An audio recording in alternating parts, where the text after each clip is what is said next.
Arestado ang isang 39 anyos na lalaki matapos itong mahulihan ng mga sachet ng ipinagbabawal na droga sa ikinasang drug by bus operation ng pulisya sa Barangay Tumana West, Rosales, Pangasinan kagabi.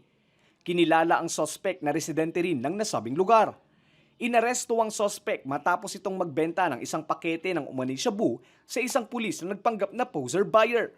Nang kapkapan, 6 pang sachet na naglalaman ng hinihinalang shabu ang nasamsam sa sospek. Aabot sa halos 4 na gramo ng suspected shabu na may standard drug price na 27,800 pesos ang nasabat sa sospek. Ayon sa pulisya, itinuturing na street-level individual ang sospek dahil sa pagtutulak ng illegal na droga. Nakuha sa kanya ang isang hinahinalang shabu at nung upon confiscation sa kanyang position is nakakumpiska ng 6 pa rin na sachet na hinahinalang shabu. Kasama rito yung mga buy-bus money, yung personal na cellphone at yung lalagyan po ng naturang items po. Ilang araw din na linggo din na minanmanan namin tong suspect na to. At ngayon lang kami nagkaroon ng pagkakataon para maikasa po yung buy-bus operation. Pusher siya, nagtitinda din.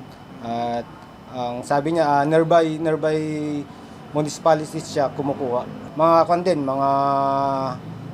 tricycle driver, yung mga andito lang sa gilid-gilid na mga parokyano niya. Nasa kustodiya ngayon ng pulisya ang sospek na tumanggi ng magbigay ng pahayag. Mahaharap ang sospek sa reklamong paglabag sa Republic Act 9165 o ang Comprehensive Dangerous Drugs Act of 2002. Huwag po tayong gumamit ng illegal na droga kasi nga nakakasama sa ating katawan at hindi din maganda yung naidudulot nito sa ating pamilya.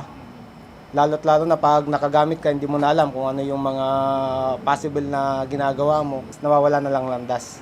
Lester Narag, Balitang, Solid North.